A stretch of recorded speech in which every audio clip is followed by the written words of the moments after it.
Janasena party ఆంధ్రప్రదేశ్లో అధికార భాగస్వామిగా ఉంది. 100% స్ట్రైక్ రేట్ సాధించామని చెప్పి ప్రభుత్వంలో భాగస్వామిగా 3 కీలక మంత్రిత్వ బాధ్యతలను ఆ పార్టీ నాయకులు నిర్వహిస్తున్నారు. ఇలాంటి సమయంలో రాష్ట్రంలో పార్టీని మరింత అభివృద్ధి చేయడానికి ప్రయత్నం చేస్తారు అని ఆశించిన వాళ్ళందరి ఆశలు నిరాశ పాలయ్యాయి. చివరికి ప్రాతినిధ్యం వహిస్తున్న 21 నియోజకవర్గాల్లోనైనా బలంగా ఆ పార్టీని బలోపేతం చేసే దిశలో ఏమైనా ప్రయత్నాలు జరుగుతున్నాయా అంటే అలాంటి సూచనలు కూడా కనిపించట్లేదు. కనీసంగా రాష్ట్రంలో ఈసారి ఎన్నికల్లో 21 సీట్లు గెలిచారు కాబట్టి వచ్చే ఎన్నికల్లో 42 స్థానాల వరకు ప్రయత్నం చేస్తారు అని భావిస్తే 42 కాదు కదా, ఉన్న 21 సీట్లలో కూడా స్థిమితంగా పార్టీని బలోపేతం చేయడానికి ఎటువంటి కృషి సాగడం లేదు. కనీసం పార్టీ సభ్యత్వం తర్వాత కమిటీలు ఏర్పాటు చేయడం, కమిటీల్లో నాయకత్వాన్ని సిద్ధం చేసుకోవడం, నాయకత్వానికి శిక్షణ ఇవ్వడం, శిక్షణ ఇచ్చినటువంటి నాయకుల ద్వారా మొత్తం రాష్ట్ర వ్యాప్తంగా పార్టీని విస్తృతపరిచేటువంటి ప్రయత్నం చేయడం, ఇలాంటివేమీ జనసేన పార్టీ వైపు నుంచి కనిపించట్లేదు. కానీ ఆశ్చర్యంగా ఆ పార్టీ నేతలు ఇటీవల కేరళ, కర్ణాటక, తమిళనాడు ఇలా రకరకాల కొత్త రాగాలు ఆలపిస్తున్నారు.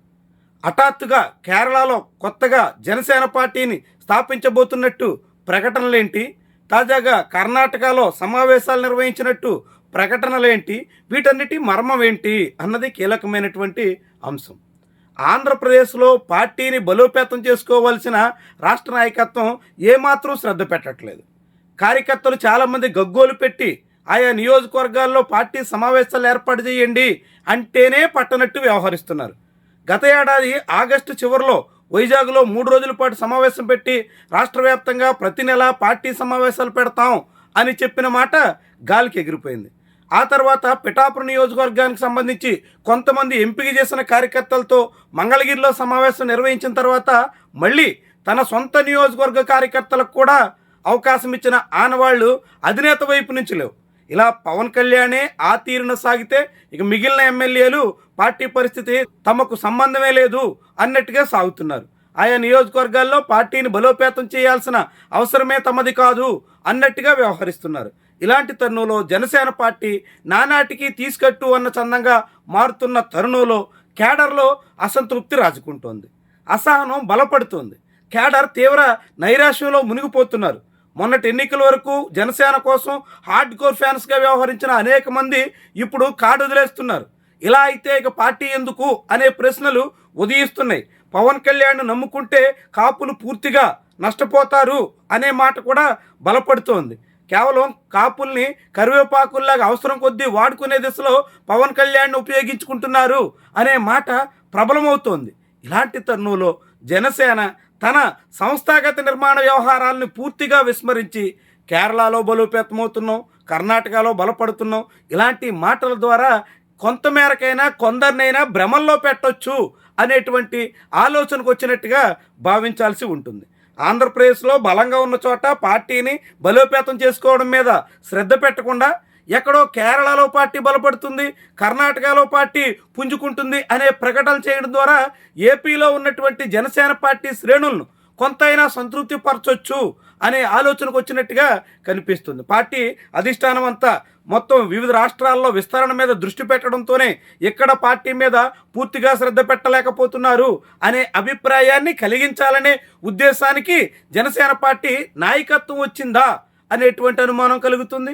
అదే సమయంలో పార్టీ బలోపేతం అవుతుంది, గతం కన్నా ఇంకా వివిధ రాష్ట్రాలకి వ్యాప్తి చెందింది అని చెప్పడం ద్వారా ఇక్కడ ఉన్నటువంటి జనసేన పార్టీ శ్రేణుల్లో నైరాశ్యాన్ని తొలగించవచ్చు అని ఆశిస్తున్నట్టుగా అనుకోవాల్సి ఉంటుంది.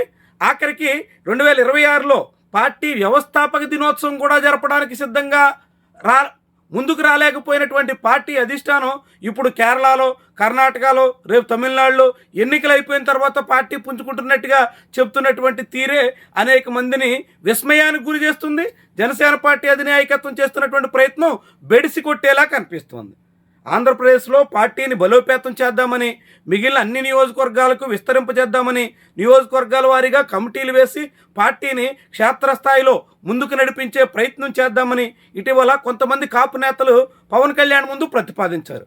కాపులు ప్రతిసారి ఏదో ఒక పార్టీకి అటో ఇటో అన్నట్టు కాకుండా సంస్థాగతంగా బలపడడం ద్వారా ముందుకు నడిపిద్దాం అనేటువంటి ప్రతిపాదన తీసుకొచ్చారు. కానీ దానికి పవన్ కళ్యాణ్ ససేమిరా అని చెప్పేశారు. తనకు చంద్రబాబే దిక్కన్నట్టుగా ఆయన తేల్చేశారు. దాంతో ఇక పవన్ కళ్యాణ్ నమ్ముకుంటే కాపులకు రాజకీయంగా భవితవ్యం ఏంటి అనే మాట కూడా చాలామంది నోటి నుంచి వినిపిస్తోంది.